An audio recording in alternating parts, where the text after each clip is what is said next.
Mayad-ayad nga adlaw mga kajinggay. It's another day, it's another journey. So ngayon ay pupunta po akong palengke. Mamimili po ako ng mga kinawadon. Wala na po kami mga kinawadon mga kajinggay. Kaya mamimili na po ako. Musyon mga kajinggay, tara na! Corabels na!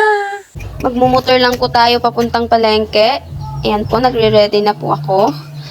Maaga po yung baba natin mga kajinggay kasi minsan po matraffic po sa baba sa may bandang palengke kaya aagahan po natin. Isa pa ho kapag maaga po tayo mamamalengke o mamimili po ng mga pangangailangan natin sa bahay, makakaiwas po tayo sa init mga kajinggay. Sa panahon ho ngayon, sobra po yung init, nakaka-dehydrate. Sa totoo lang po, hindi na po normal yung temperatura natin ngayon. Yung klima, unlike po before na hindi pa po masyadong mainit. Naalala ko ho dati, 10 to 11 ho ng umaga, pwede ka pa hong magtrabaho sa bukid.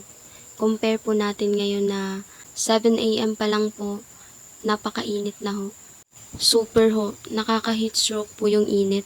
Masyado hong mainit sa labas, kaya maganda ho talaga na maaga ho tayo mamamalengke o gumawa ho ng mga gawain natin sa bahay. Aba, gawain ba? Wow! Totoo mga kajinggay, makakaiwas ho tayo sa init kapag maaga ho tayo gumalaw-galaw. Kasi ho kapag tanghali na ho tayo kumilos, talaga hong mahihimatay ka ho sa sobrang init mga kajinggay. Grabe ho. Grabe ho yung init ngayon mga kajinggay. Kaya ho, uminom ho tayo ng maraming tubig. Mas marami ho, mas maigi mga kajinggay. Para iwas dehydrate po. So, ayan. Napasobra ho ata tayo sa kakachismis mga kajinggay. So, ayan. Hindi na ho natin napansin. Flat na ho pala yung gulong natin mga kajinggay. So, babalik ho muna tayo mga kajinggay. Maghahanap po tayo ng vulcanizing shop. Ipapaayos ko lang ho muna yung gulong mga kajinggay. Kasi sa sobrang aga ho, nakalimutan ko na hong i-check yung gulong. Ayan, tuloy na flat. Napako ho ata mga kajinggay.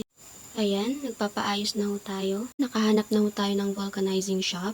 Ayan, chine-check na ho yung gulong kung may butas mga kajinggay. Meron ho siyang isang butas. Napako daw sa daan mga kajinggay. Ayan, chismis pa mo. Hindi mo na napansin. Napako na pala yung gulong mo. Abay, tumingin-tingin din kasi sa dinadaanan kajinggay.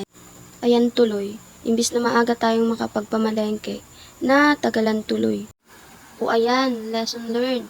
Dapat din bago umalis, i-check agad yung mga sasakyan kung may mga sira, kung ayos ba yung preno, or whatsoever. Aba, whatsoever ba? So, ayan mga kajinggay, patapos na ho.